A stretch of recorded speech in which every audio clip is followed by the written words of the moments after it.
sit here carrying the quiet pain of someone who has felt too much for too long. And I must tell you that this is not an accident. Life has pushed you to feel everything. Not because it is cruel, but because your heart is the doorway to an ancient knowing, one that is both gift and burden. Empathy, as we call it, is not simply kindness, not merely a tender heart. It is the deep ability to sense the invisible forces that shape the psyche of others. It is to stand before another person and feel the tremors of their unconscious as though it were your own. For some, this capacity is overwhelming.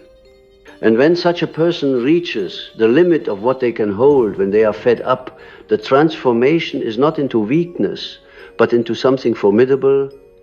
A fed-up empath becomes a force of nature, for they have seen the shadow, both in others and in themselves, and they no longer fear it. To understand why this is so, we must begin with the shadow itself. The shadow is not a monster hiding in the corners of the mind, though it often feels that way. It is everything you refuse to acknowledge about yourself, your rage, your jealousy, your hunger for power, your repressed instincts. It is all the traits and impulses you have pushed down in order to present a socially acceptable image to the world. But repression is never complete. The shadow waits in silence, finding ways to make itself known through projections, dreams, and encounters with those who mirror your hidden self. The narcissist is, in many ways, the walking embodiment of shadow energy. They are the loud declaration of traits that most people would prefer to deny in themselves. Their arrogance, their hunger for validation, their manipulation, all these are elements we secretly recognize but are too ashamed to admit. The empath, by contrast, often lives at the opposite pole. You may see yourself as kind, selfless, nurturing, always giving, but this too is a mask, a persona carefully constructed to survive in a world that once wounded you. When you were young, you learned that to feel the moods of others was to stay safe, to anticipate danger, to soothe anger before it turned against you. You learned that your survival depended on reading the emotional currents of the room as if they were life or death signs. So you became sensitive, attuned, endlessly accommodating. But inside you, too, lives a shadow, the side of you that resents, that hungers, that longs to scream. No, I will not give you any more of me. And when the empath grows weary of being consumed by the needs of others, the shadow awakens. This is why a fed-up empath is dangerous, not because they suddenly become cruel, but because they stop denying the darker parts of themselves. They integrate them. Integration is the key to power. You cannot defeat the shadow by pretending it does not exist. The more you repress it, the stronger it becomes, lurking in the unconscious and influencing your life from behind the curtain. The empath who has not faced their own shadow is vulnerable to manipulation. They give too much, forgive too quickly, and become entangled in toxic dynamics with those who exploit their sensitivity. The narcissist, for all their flaws, has made peace with certain shadow aspects. They do not hide their hunger for attention or control. They wield their shadow openly, albeit unconsciously. But when the empath finally sees the game for what it is, when they turn inward and confront their own repressed anger, their buried power, their unspoken desires, then the balance shifts. The empath is no longer the passive recipient of wounds, but the alchemist who transforms pain into clarity. Imagine this transformation like a dream. For dreams reveal truths that the waking mind cannot grasp. Suppose you dream of walking through a dark forest. The trees whispering as if alive. You feel watched, followed by something monstrous. At first, you run, terrified, but then exhausted. You turn to face it. And in that moment, you see that the monster wears your own face. This is the essence of shadow work. The thing you feared the most was not an external enemy, but a disowned fragment of your own soul. When an empath reaches this point, they stop running from their anger, their boundaries, their need to assert themselves. They become whole. And wholeness is more powerful than any mask of charm or control a narcissist can conjure. The world fears wholeness because it is unpredictable. A person who has integrated both their light and dark cannot be easily manipulated. They are no longer compelled by the same unconscious patterns that keep others trapped. They see the narcissist not as a villain to fear, but as a mirror, one that reflects the parts of themselves they have already accepted. This is why the narcissist loses power over a fed-up empath. The empath no longer seeks approval, no longer craves the validation that once held them in chains. They look the narcissist in the eye and see through the performance, through the fragile ego masquerading as superiority. And in that gaze, the narcissist's power crumbles. But this journey is not simple, nor is it comfortable. To awaken as a fed-up empath requires that you descend into the underworld of your psyche. You must walk the labyrinth of your own wounds, confronting the ghosts of childhood, the moments when you felt unseen, unheard, unloved. You must face the truth that your empathy, as beautiful as it is, was born of pain. It was a survival mechanism before it became a gift.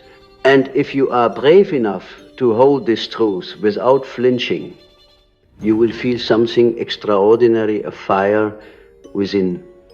A force that is neither purely gentle nor purely fierce, but both. This is the power of the integrated soul. Think of the archetypes that inhabit the collective unconscious.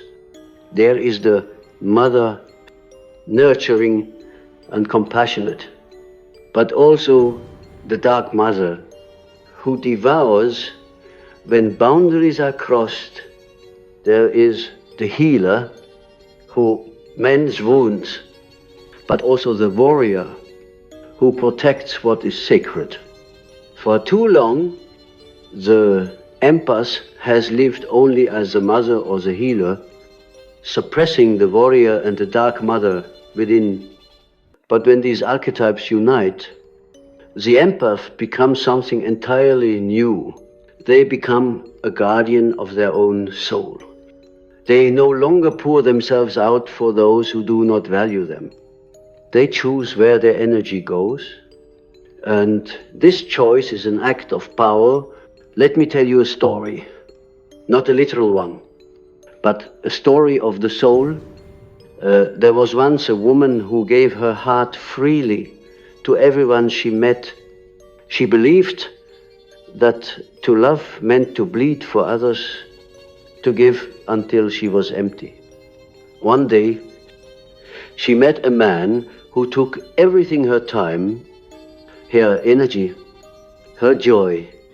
He was charming, But beneath the charm lay a hollow hunger, the kind that could never be satisfied. She tried to fix him, to heal him.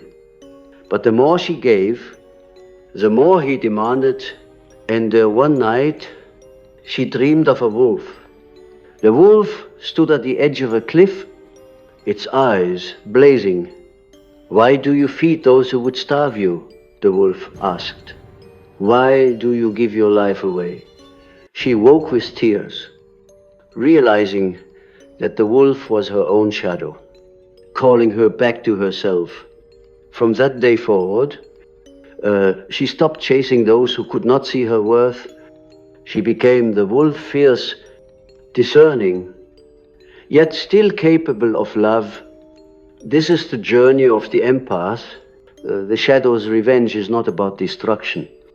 It is not about becoming like the narcissist, cold and manipulative.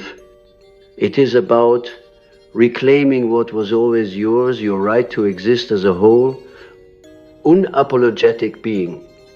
When you embrace your shadow, you do not lose your compassion, you deepen it. You no longer enable toxic patterns, but you understand them. You no longer confuse love with self-sacrifice. But you see the truth of what love really is, a force that begins within and radiates outward, not a currency to be spent until you are bankrupt. When I speak of the empath's awakening, I am speaking of a psychological metamorphosis that is both mystical and profoundly human. It begins when you realize that you are not just a passive container for other people's pain. You are not a sponge meant to soak up the wounds of the world without release. You are a soul with its own sovereign fire. But as long as you identify only with your gentle side, as long as you deny the fierce currents of the unconscious, you remain fragmented. The unconscious demands to be acknowledged, and when it is not, it will erupt in unexpected ways. Anger that explodes without warning, despair that lingers like fog, dreams that haunt you with symbols you cannot explain. These eruptions are not punishments, they are invitations. Your psyche is calling you to become whole, to stop rejecting the parts of yourself that you fear might make you too much or too dangerous. The empath who refuses this call often remains in a cycle of giving and depletion. They feel morally superior to the narcissist, yet they are secretly enslaved by the same forces: fear of rejection, hunger for validation, terror of being unloved. The narcissist shouts their worth into the void, demanding the world to acknowledge them, while the empath whispers it in silence, hoping that someone will see their quiet sacrifices and finally declare them enough. But neither strategy works. True power is not found in being needed, nor in forcing admiration. It is found in standing fully in your own being, embracing both the light that heals and the darkness that protects. To integrate the shadow is to open a door to the depths of the soul. It is like diving beneath the surface of a still lake. At first, the waters are murky, filled with strange shapes, old memories, forgotten wounds, unsaid words. You feel the pull of the unknown, the fear that you might drown in it. But as you descend, you begin to see more clearly. You recognize the child within you who once believed love was conditional, who believed that silence and self-sacrifice would keep them safe. You recognize the anger you buried, the rage at being used, dismissed, and unseen.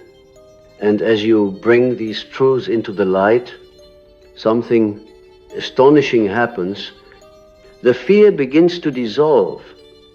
You no longer run from your darkness, because you see it is not your enemy.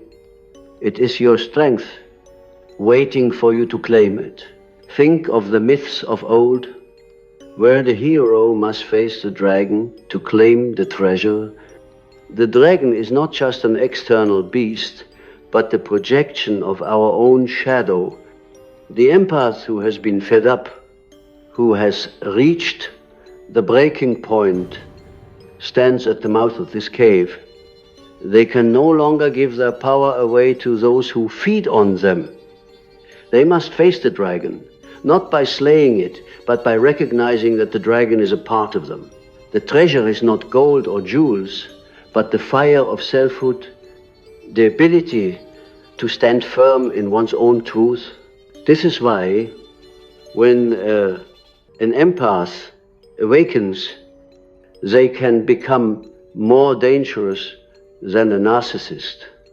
It is not because they seek to harm, but because they are no longer easy to manipulate. Their compassion is now coupled with discernment. They see through the games of ego. They sense the patterns that once ensnared them, and because they have felt the full weight of suffering, they can wield their boundaries with a quiet, unwavering authority. A narcissist can scream, can posture, can attempt to dominate, but none of it matters when the empath no longer feeds the dynamic. The empath becomes like a mirror that reflects truth so clearly that the narcissist cannot bear to look for long. There is an archetype I call the warrior healer, and this is who the awakened empath becomes. The warrior healer does not rush into battle blindly, nor do they give their healing indiscriminately. They know that true healing requires boundaries as much as it requires love. They understand that saying no can be as sacred as saying yes. In the language of dreams, the warrior healer might appear as a figure dressed in both white and black, holding a torch in one hand and a shield in the other. This archetype symbolizes balance, the merging of empathy and self-protection, the unification of light and shadow. I have seen this transformation in those who have suffered the most.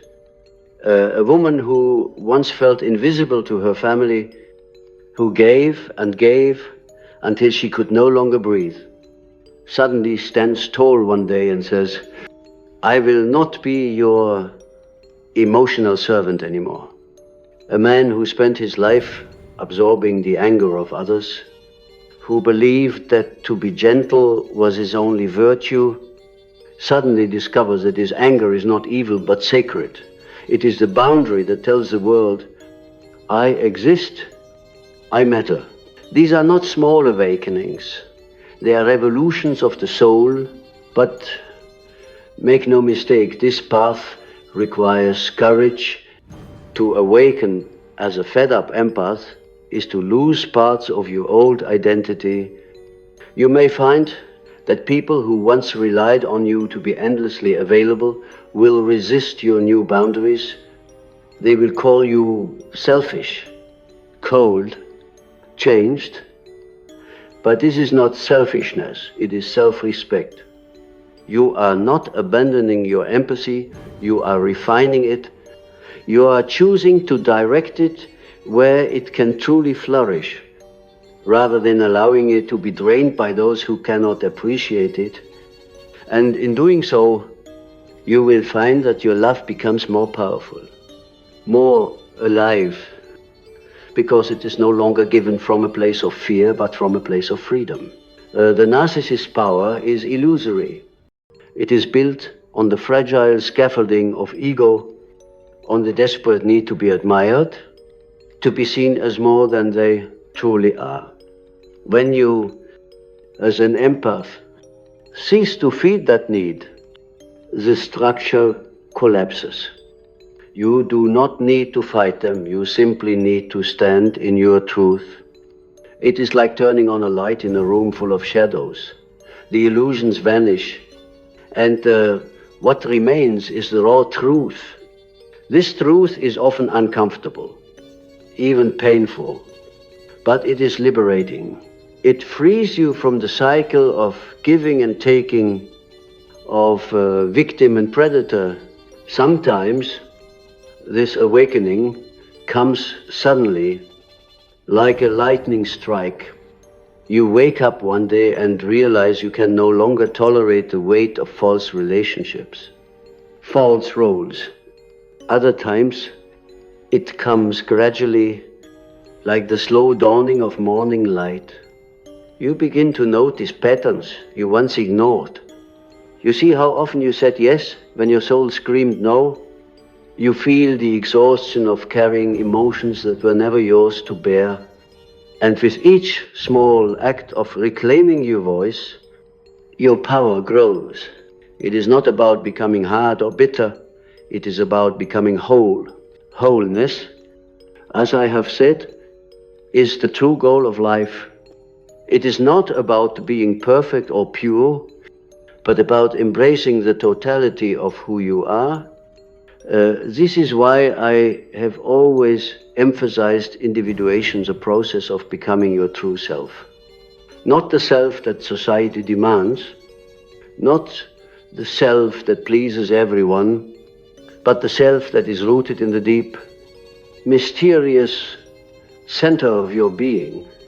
For the empath, individuation means no longer defining yourself solely by what you give. It means seeing that your sensitivity is not just a gift for others, but also a path for your own growth.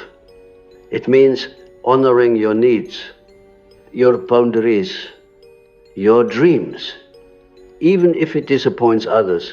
Let me give you another image. For images speak to the unconscious in ways that words alone cannot. Imagine you are standing before a great mirror. At first, you see only your reflection, the face you present to the world, kind and soft, always smiling. But as you look closer, the mirror begins to ripple, and behind your reflection, another figure appears. This figure has eyes like fire and a presence that commands attention. This is your shadow. Not as an enemy, but as an ally. It steps forward and places a hand on your shoulder. I am you. It says, I am the part of you that knows when to fight, when to stand, when to say no. Do not fear me. I am your strength. When you accept this figure, you no longer need to overextend yourself to prove your worth. You already are enough. This acceptance is what makes the empath truly powerful. They do not need to mimic the narcissist's tactics. They do not need to become hard or cruel. Instead, they embody both compassion and strength, both softness and fire.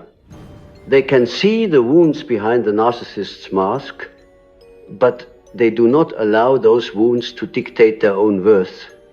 They understand that every person carries a shadow, and they do not judge theirs as something to be eradicated. They work with it, like a sculptor working with stone, shaping it into something meaningful. When you step into this integrated state, the world begins to shift around you. People who once drained your energy, who once leaned on your constant willingness to say yes, may start to pull away. This is not a punishment, but a liberation. You are no longer the unconscious vessel for their unresolved pain. You see, the empath's gift becomes dangerous only when it is unconscious. When it is given without discernment, when it becomes a habit born of fear rather than an act of true love. But once you become aware, once you bring light into the darkness of your own motives, you can offer your gift from a place of choice. You give not because you are afraid of rejection, but because your soul genuinely desires to create and nurture life. And when you choose to withhold, it is not cruelty, it is wisdom. It is the knowledge that your energy is sacred. The narcissist senses this change. They are used to feeding on the light of those who bend and break under their demands. When an empath awakens, that dynamic no longer works. The narcissist's tactics charm, guilt, manipulation, lose their grip. It is like trying to cast a shadow on the sun itself. The empath does not fight back in the same way, for they do not need to. Their power is quiet, steady, rooted in the core of who they are. This is the revenge of the shadow, not through destruction, but through the simple act of being whole. Wholeness itself becomes a form of resistance because it refuses to play the roles that keep toxic cycles alive. But let us not pretend this awakening is easy. It requires you to confront the parts of yourself that have been buried for years, sometimes decades. Perhaps you have dreams where you are chased by wild animals, or where your voice is stolen, or where you wander through an endless house with locked doors. These dreams are not random. They are messages from your unconscious urging you to look deeper. The wild animal might be your repressed anger, demanding to be acknowledged. The stolen voice might represent the times you silenced yourself to keep the peace. The locked doors might symbolize aspects of your personality you have yet to explore. If you dare to listen, if you dare to unlock those doors, you will find treasures hidden in the darkness. The very qualities you once rejected, your anger, your hunger for freedom, your fierce independence, are the keys to your true power. The empath's journey is, in many ways, a hero's journey. But unlike the classic hero who ventures into distant lands, your journey is inward. You descend into the labyrinth of your own psyche, facing illusion, shadows, and mirrors. Along the way, you encounter archetypes that guide and challenge you. There is the innocent child who longs for unconditional love. There is the wounded healer who tries to mend others as a way of avoiding their own pain. There is the shadow warrior, fierce and untamed, who demands that you set boundaries and claim your place in the world. Each of these figures is part of you, and as you integrate them, you begin to walk differently. Your voice deepens. Your presence carries weight. You no longer apologize for existing. This transformation does not mean you stop feeling.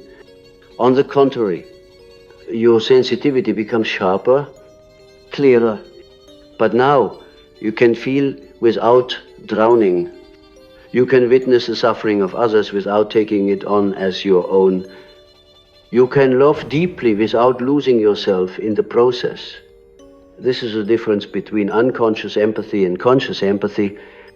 Unconscious empathy is like a river without banks. It floods everything, often destroying the very ground it touches. Conscious empathy, however, is like a river guided by strong, clear banks. It flows with purpose, nourishing rather than depleting. Sometimes people fear that embracing the shadow will make them cruel or detached. But this is a misunderstanding. The shadow is not evil. It is simply the part of you that has been unloved. When you embrace it, you do not become less compassionate.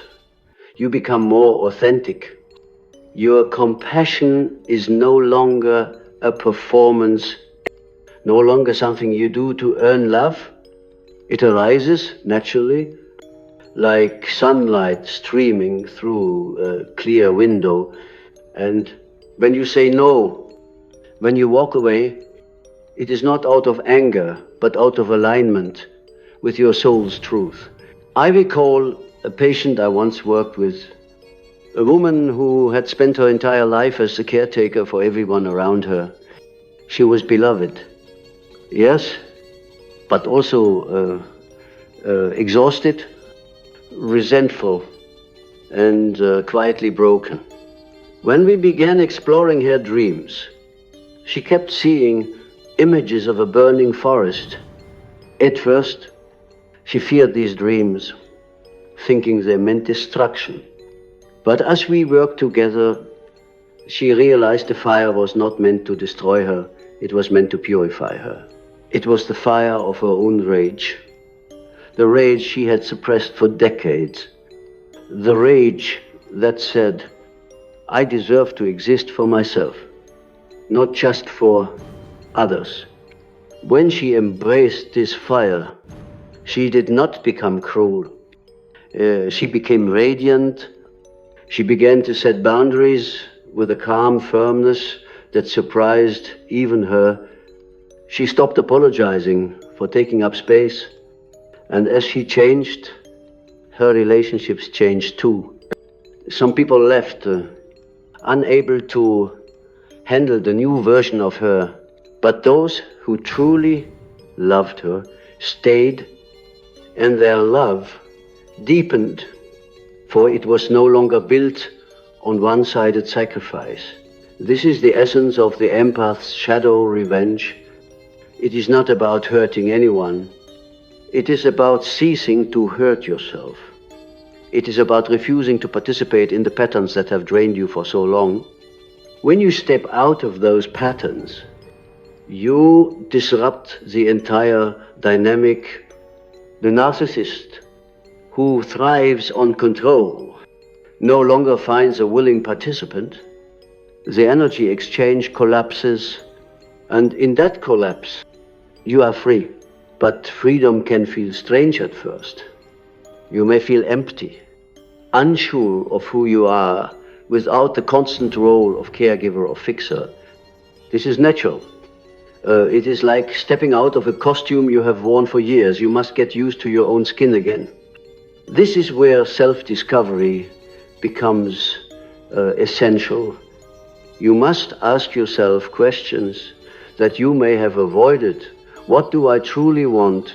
What brings me joy? What kind of life feels aligned with my soul? These questions are not selfish, they are sacred. They lead you to your true self. The self that existed before the wounds, before the masks. There is a profound beauty in this journey, but also a rawness. Sometimes you will feel as if you are shedding layers of your very identity. Old friendships may fall away, old roles may crumble. You may feel as if you are walking through a desert with no clear destination. But this is the space where transformation happens. It is a dark night of the soul, where the old dies so the new can be born. Do not fear this darkness. It is fertile ground. It is the womb of your next self. If you listen deeply during this time, you will hear the voice of your own unconscious speaking to you. It may come through dreams, through sudden insights, through the feeling of déjà vu, as if you have walked this path before. This is because the journey of individuation is universal. Every soul must, in its own way, confront its shadow and claim its wholeness. You are not alone in this. The collective unconscious holds the wisdom of countless others who have walked this road. You can feel their presence if you are quiet enough. The ancient healers, the warriors, the mystics, they whisper, "Do not be afraid. This is who you were meant to become." When you integrate your shadow, you become unpredictable in the most beautiful way.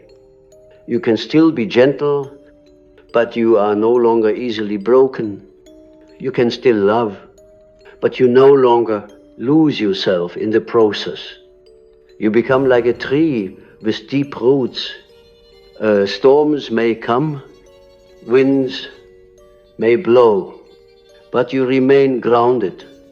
The narcissist's games, the manipulations of others, no longer pull you off center. You can see them for what they are: expressions of unhealed pain, desperate attempts to control what cannot be controlled. And because you no longer need to fix or rescue them, you are free to walk your own path.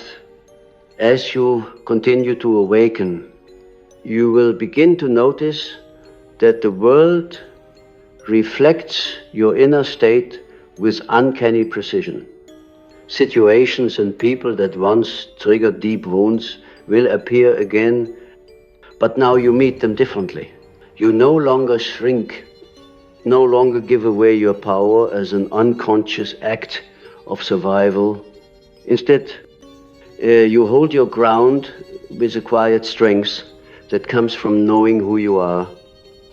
This is a true victory over the narcissistic forces of the world, not to defeat them, but to transcend them.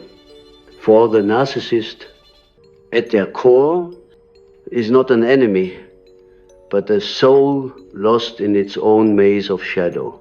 They are driven by an unquenchable thirst for validation, and in that thirst, they cling to control, manipulation, and illusion. When the empaths awaken, you see this dynamic clearly. You no longer respond to their cries for attention with the same desperate giving. You can love them as a fellow human being, but you do not let them drink from your soul. There is a certain sacredness in this shift. It is as if the universe itself breathes differently through you. You find yourself standing at the edge of your own destiny, sensing that every pain you endured was not meaningless but preparation. The years of absorbing, of feeling too much, were not wasted. They have taught you to see into the depths of the human heart. But now you use this vision with wisdom. You discern who is ready for your presence, who can receive your love without consuming it, and who must be kept at a distance. There is no anger in this discernment, no bitterness. It is simply clarity, and clarity is one of the rarest gifts a soul can offer itself. In the language of Jung, this is the process of individuation reaching a crucial threshold. You are no longer identified solely with your persona, the mask you wear to please and to serve. Nor are you enslaved by your shadow, acting out the repressed anger or fear that lurks beneath the surface. Instead, you are both light and shadow, both conscious and unconscious, both the healer and the warrior. You are a whole being, capable of meeting life on its own terms without being consumed by it. This wholeness radiates from you in ways that others can feel. Even if they cannot name it, some will be drawn to it, sensing in you a kind of authenticity that the world rarely offers.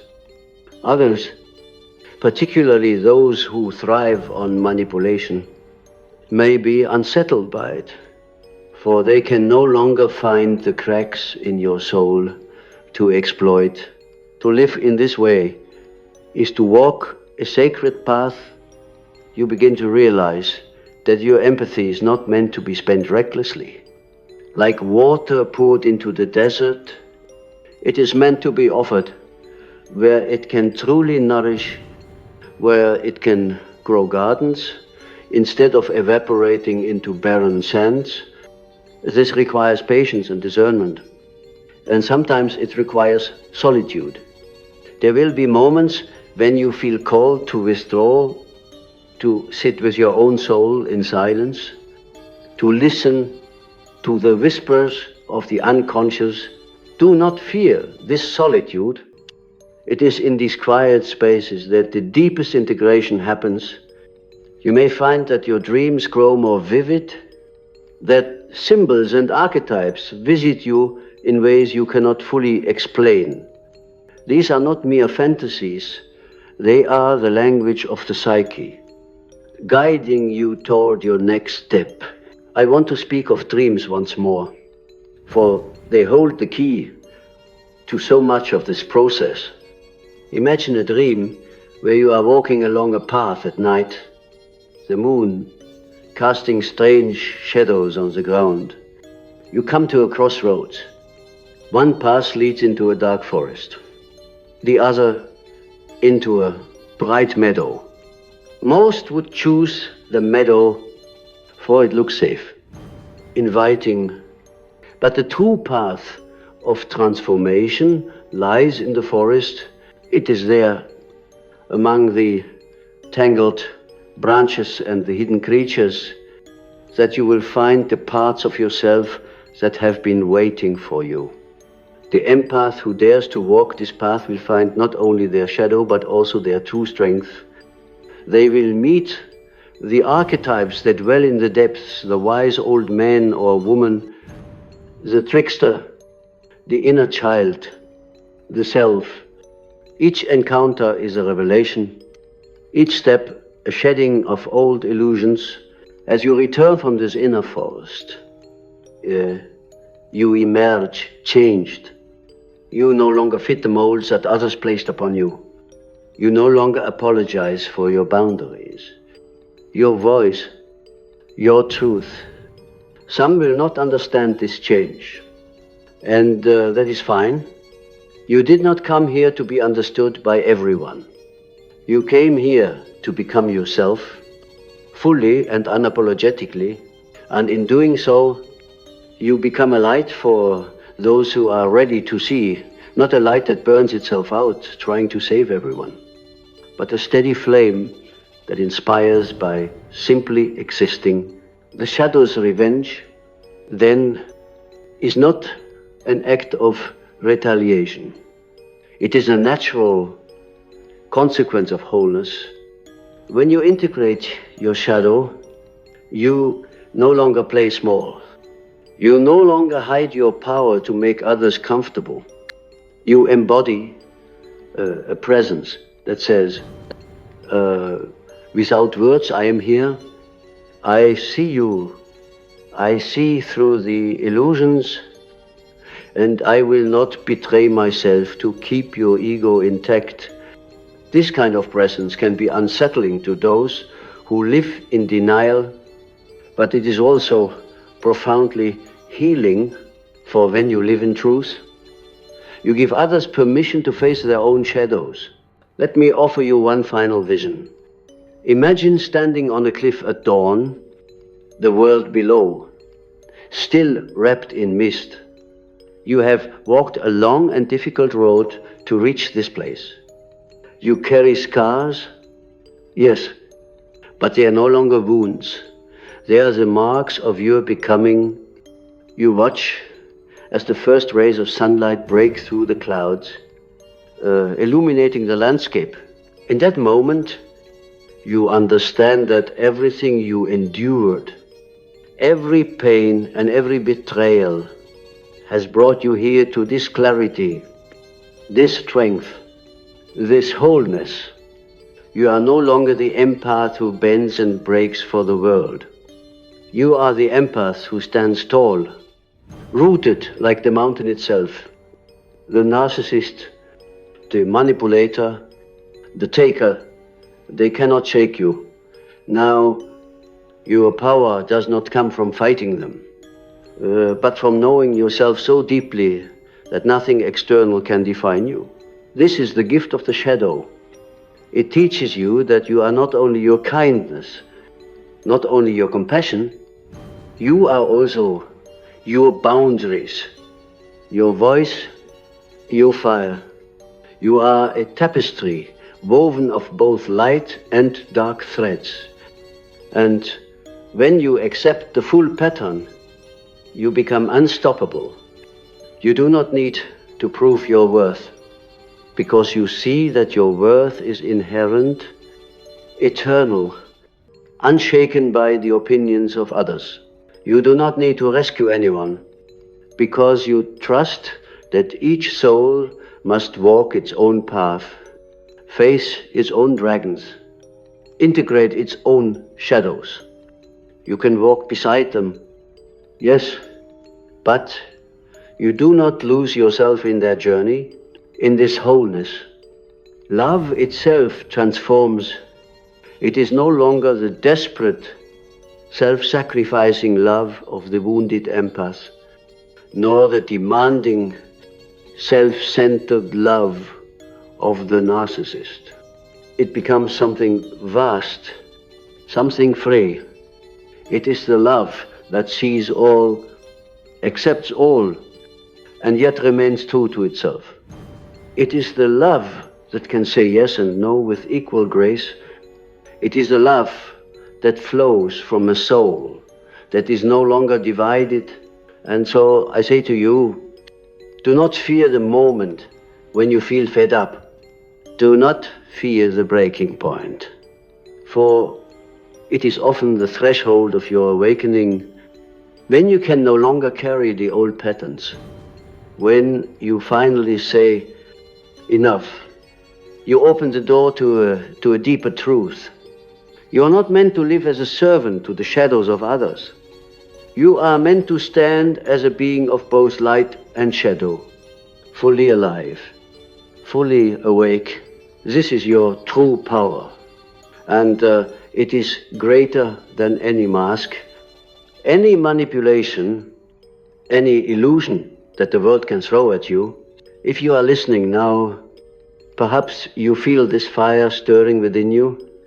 Perhaps you are ready to step into the forest, to face the parts of yourself you have long avoided. If so, I invite you to trust the process. The shadow will not destroy you. It will reveal you. It will strip away the false layers and leave you with something real, something unshakable. And when you emerge, you will no longer ask why the empath is more dangerous than the narcissist. You will know because danger, in this sense, is not about harm. It is about power, the power of a soul that has embraced its wholeness, the power of a heart that can love without losing itself, the power of a being who is no longer bound by fear. This is your path now. Walk it with courage. Walk it with the knowledge that you are not alone, that the collective unconscious supports you, that every archetype within you, every healer, every warrior, every child, every sage walks beside you. And as you walk, I remember this, your shadow is not your enemy. It is your ally, your teacher, your deepest source of strength. Embrace it, and you will find that nothing in this world can truly harm you, for you will have become what you were always meant to be: whole, radiant, and free.